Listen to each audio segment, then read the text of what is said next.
agarramos en la plática antes de empezar, ¿no? Bueno, estuvo Sí, bueno, ¿eh? sí, tengo esa cualidad que me fue heredada de mi madre, que empiezo a platicar rápido, ¿no? Y me interesa, sobre todo es muy importante creo yo cuando hablamos de cuestiones sociales, el tener la facilidad de poder expresar lo que sentimos y lo que creemos. Y la verdad es que eso construye el conocimiento por un lado y ayuda a lo que hemos estado hablando, a resolver los problemas que realmente merecen ser resueltos. Realmente sería el objetivo del conocimiento, ¿no? Tener la capacidad de poder resolver Así situaciones, es, ¿no? facilitarnos la vida, ¿no? Es muy breve, hay que hacerla fácil y que sea feliz, ¿no? Coincido. Y en este poder ser facilitador, digamos, ahora sí que yo, ¿te puedo hablar de tú? Sí, ¿Estamos sí, bien, sin no? Bueno, problema, sí. perfecto. Porque estamos en la misma camada, como dicen. Sí, sí, sí, sí, no te preocupes. Bueno, Isaías, um, vamos a hablar de economía, economía estatal. Pero antes que eso, yo te quisiera hacer preguntas como si estuviéramos, no sé, en un aula, en un salón de clases. Yo Ok. soy tu alumna, yo no tengo la más pálida idea de economía, sé lo mismo que de física cuántica, que de economía, o sea, nada. Ujú. Y quiero empezar a entender algunos términos, ¿no? Por ejemplo, se habla mucho de que en nuestro país va a crecer un cierto porcentaje anual. Así es. A mí, como paseña, que vivo en La Paz, Baja California Sur, voy al supermercado, pago mis servicios, etcétera, etcétera. ¿Cómo se traduce pues esta variable económica en mi economía directamente? Bien, cuando hablamos de crecimiento económico, generalmente estamos hablando, van a oír ustedes mucho ahí eso y la gente luego piensa que no es ninguna enfermedad ni nada, el Producto Interno Bruto.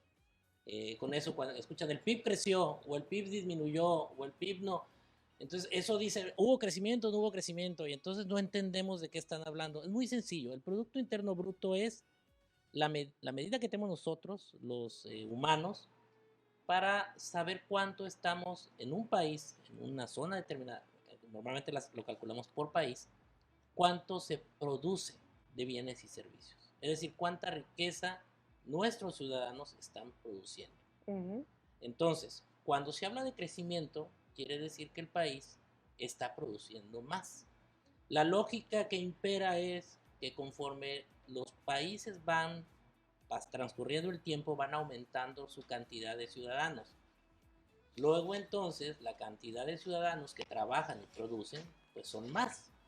Entonces entenderíamos que conforme un país va progresando debe de producir más y por lo tanto ese crecimiento económico es riqueza que se genera en un país para todos. Okay. Ahora, no confundir dos conceptos que son muy importantes, crecimiento y desarrollo económico. ¿Cuál Eso sería es la muy importante. diferencia? La ¿Cuál sería la diferencia es la diferencia? siguiente. El crecimiento económico es, se genera riqueza, pero esa riqueza, por las condiciones de la administración del propio país, de la forma en cómo están organizadas sus empresas, no llega o no, decimos nosotros, no permea al resto de la población, solo se queda en la gente que lo produce, los empresarios, por decir algo, en un grupo muy pequeño, ellos quedan con el recurso más grande y a los ciudadanos nos tocan nuestros sueldos, nuestros salarios. Por ahí el impuesto que pagan esos empresarios se ve reflejado en algunos servicios públicos, pero hasta ahí. El crecimiento entonces se produce riqueza, pero no hay una distribución del ingreso, no se distribuye entre todos de manera, nunca va a ser equitativo, no somos socialistas, eso no va a pasar, pero sí de alguna manera que lo pudiéramos percibir. Entonces la pregunta en casa es, entonces, profe, ¿por qué hay países que dicen que son desarrollados? ¿Qué diferencia tienen con nosotros? Muy sencillo, la riqueza que se produce por los mecanismos internos que tienen, por los gobiernos, por la forma de administrarse, obviamente también por la cantidad de riqueza que se produce, se administra de mejor forma, de tal manera que vemos reflejado nosotros esa riqueza en los servicios públicos. Mm. Entonces, en esos países no se queja tanto la gente, sí se sigue quejando, pero no se queja tanto por el agua potable, por el drenaje, por la luz, por el transporte público. Uh Por -huh. eso cuando vamos nosotros, Marta, si te ha tocado, cuando tiene uno la oportunidad de poder brincar a lo mejor la barda aquí con nuestros vecinos del norte, o brincas el charco de Europa, y llegas a estos países, te sientes deslumbrado porque dices tú, existen las calles limpias. Bueno, sí, sí existen las calles limpias, y sí existe un tipo de transporte y un tipo de nivel de vida que no percibimos nosotros porque México lamentablemente todavía no ha conseguido ser un país desarrollado. Uh Somos -huh. un país que crece. En los últimos años no hemos crecido tanto. por cuestiones del entorno y bueno, ese sería otro tema que para luego pudiéramos platicar. Pero somos un país, dentro de los países que estamos amolados o digamos economías emergentes, México es de los mejorcitos. Entonces siéntase bien en casa, no estamos tan mal. Hay gente que Sí, está peor. Entonces sí. esa es la diferencia entre crecimiento y desarrollo. Crecimiento es, hay mucha producción, hay mucha riqueza, pero queda en pocas manos. Desarrollo, la distribución es más equitativa, la mayor parte de la población vive mejor, los niveles de vida suben. Cuando hablo de niveles de vida es que su dinero les alcanza para más cosas, se pueden dar algunos lujos y eso pues hace sentir a la gente bien. Un país desarrollado tiene esa virtud. No quiere decir, aclaro, que los países desarrollados no tengan pobres, también tienen pobreza. Pero digamos, es menor. Y también con distintas características, ¿puede ser? Sí, también, O definitivamente. sea, no es lo mismo la pobreza, por ejemplo, en sitios marginales de propio México, Así es. con el que la pobreza, por ejemplo, no sé, en Noruega, o en Dinamarca, o en Sí, Suiza, con... no, no son iguales, claro, por supuesto. De hecho, esos diferenciales también de los niveles de pobreza los medimos nosotros con algo que se llama rápidamente índice de desarrollo humano, nada más para... ¿Saben? y el mismo interior de los países a veces es diverso. Pasa aquí, entre el norte y el sur sucede. Ujú. Sí, exactamente. En una misma región puede haber Sí, distintas, ¿no? Pues distinto tipo de marginalidad, se puede decir, perdón, marginalidad o pobreza, ¿no? y también, Marta, tiene que ver con esto que estamos hablando. Por ejemplo, el norte del país es la parte industrial, es la parte donde están las empresas más grandes, y la parte sur de nuestro país siempre ha estado más abandonada Ujú. con respecto a inversión. No ha habido un apoyo más fuerte en esa parte. ¿Eso en qué se ve reflejado? En la calidad y en los niveles de vida. También aquí en el norte es más caro, pero también porque, digamos, la riqueza es mayor. Entonces, por eso se ve reflejado. Que eso entramos a otro tema que seguramente Ujú. lo vas a tocar porque es un tema que está ahorita. Pero por supuesto que sí. Y ahora aterricemos entonces ahora acá en Baja California Sur. ¿Cuáles serían las condiciones actuales en cuestión de fortalezas económicas aquí en la Baja, en la entidad, a partir de un escenario como la pandemia, pues que nos ha pegado en muchos sectores? Lamentablemente, te voy a decir algo, la pandemia nos vino a mostrar qué sucede en un lugar cuando se depende mucho de un sector. Nuestro estado es eminentemente un estado que depende de su sector terciario, es decir, del turismo concretamente y de las empresas relacionadas con servicios. Por lo tanto, en una pandemia que nos obligó a todos a nivel global a encerrarnos, fíjate, el Producto Interno Bruto, la riqueza, el PIB turístico que se llama, el PIB que produce el turismo a nivel mundial, cayó 50% durante la pandemia.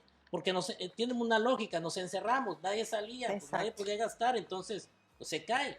¿Y qué pasa con los negocios? Pues empiezan a sufrir. Lo vimos nosotros, quebraron muchos negocios, muchos restaurantes, algunos hoteles, muchos también servicios vinculados a precisamente al turismo, y ahí lo vimos. ¿Qué está sucediendo ahorita? Bueno, ahora con la nueva normalidad que empezó a mediados del año pasado, digamos ya a funcionar de manera más clara, y nosotros lo vemos aquí en el estado, hay una mejoría. Ujú. De hecho, seguramente al rato que hable la persona que va a detallar los datos de INEGI va a hablar sobre el indicador de la actividad económica e industrial, que ahí tiene un claroscuro para Baja California Sur que la gente se puede asustar. Nos muestran como en los datos negativos de menor crecimiento en la parte industrial, nos muestran dentro del grupo de los 5 que no le fue tan bien. Pero no se asusten en casa, tiene una lógica. Baja California Sur no es industrial, no es del sector secundario, somos del terciario. Ujú. Pero hay un ligero crecimiento, digamos, en la actividad económica y eso es muy bueno. Y en el sector turismo lo estamos viendo. Ahora, se estima que este año crezca precisamente el PIB turístico en México un 8%. Esa es muy buena noticia para un estado como el nuestro. Claro. Lo estamos viendo ahorita, por ejemplo, en Ajá. las actividades económicas en el malecón aquí de La Paz o en Cabo. Entonces, vamos a verlo reflejado precisamente primero ahí. Bueno, pues entonces, ojo con eso, ojo para el sector turístico, que pues hay buen pronóstico para este año. Nuestro invitado, maestro en ciencias, Francisco Isáiz Ruiz Eseña. Hoy no seremos parientes, yo soy del Riego Ruiz, en una de esas parientes somos, ¿eh? Seguramente porque los Ruiz aquí en Nos Baja vemos California Sur tenemos la misma, en la misma raíz, ¿no? Por ahí. sí, en el Real de San Antonio y es donde Ah, somos. es verdad, ¿no? Pues Sí. sí, bueno, estamos aquí entonces con mi primo. Y estábamos platicando acerca, pues, de cómo, un panorama, ¿no? En general, de cómo la pandemia, cuáles son los sectores que ha afectado más, cuál es el panorama aquí en Baja California Sur. Y hay un elemento que estábamos comentando, ¿no? Fuera del aire, que asusta mucho a la gente, que es la inflación. Cuéntanos sobre la inflación. ¿Qué pasa con Bien, con esta situación? sí, voy a ser muy general, voy a aprovechar para meter un gol. Ujú. Hoy precisamente voy a subir un video en mi canal de YouTube, Ah, donde cómo te buscamos? ¿Cómo te encontramos? en el YouTube pueden ponerle Pocket de bolsillo y Economist de economista. ¿Por qué en inglés? Porque somos muy fastidiosos Es un anglicismo sí, sí, así que somos. es pegajoso. Es pegajoso. Entonces, es Pocket de Economist, Pocket, perdón, de bolsillo, Economist de economista, es un economista de bolsillo. Ahí lo pueden buscar, tiene un logo medio ochentero porque me quedé yo creo que los de Nos esa época quedamos nos en eso. quedamos en esa época. Voy a hablar de eso, ¿no? Pero ahorita quiero comentarles de manera general. Sí, la gente se asusta. Siempre me gusta cuando hablamos de inflación decirles que la inflación es la única variable macroeconómica o la variable, digamos, del mercado que más sentimos. Porque nos golpea, Marta, en dos lugares. Nos golpea en el bolsillo y nos golpea en el estómago. A ver, Entonces, desarrolle, por entonces favor. voy a platicarles por qué digo esto, ¿no? La inflación, el concepto de librito, si ustedes me dicen, profe, un concepto de librito es el aumento generalizado de precios. Ok. Ese es el concepto así del libro. ¿A qué se refiere? Es cuando los precios en una economía suben todos al mismo tiempo. No que suben unos y otros no.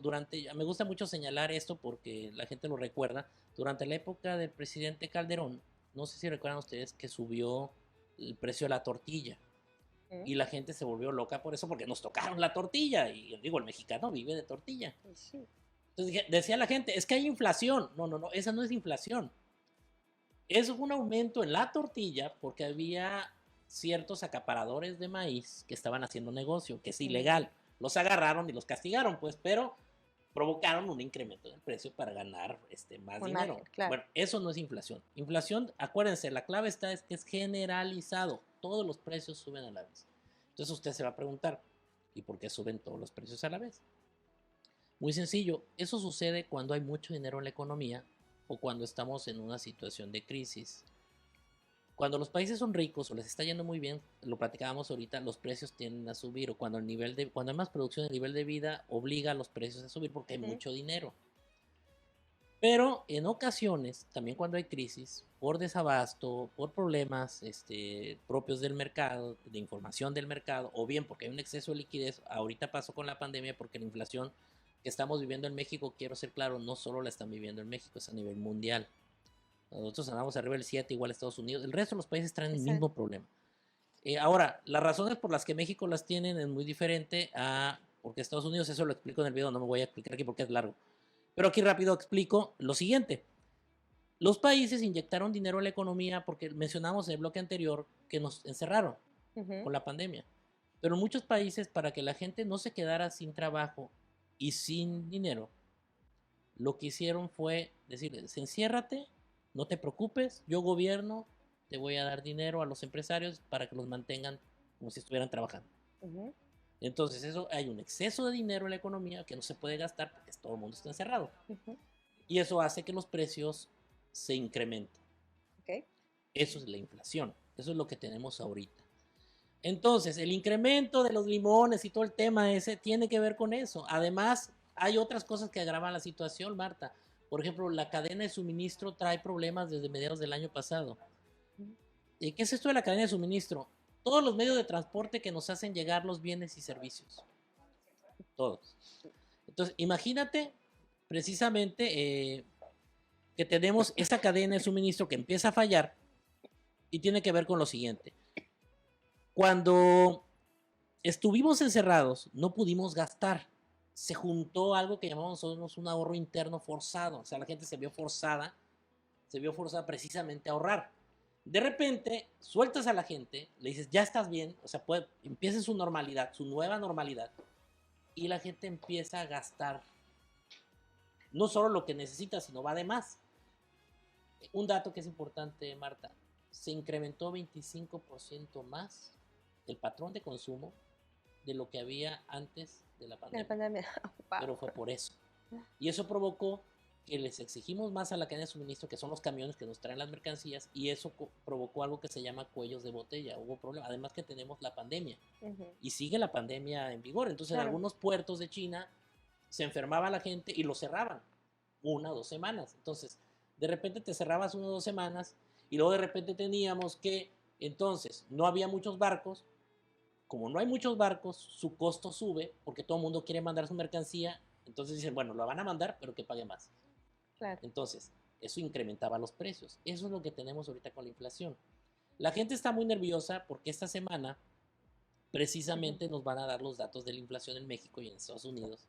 Y todo hace ver que sigue la inflación muy fuerte a nivel mundial.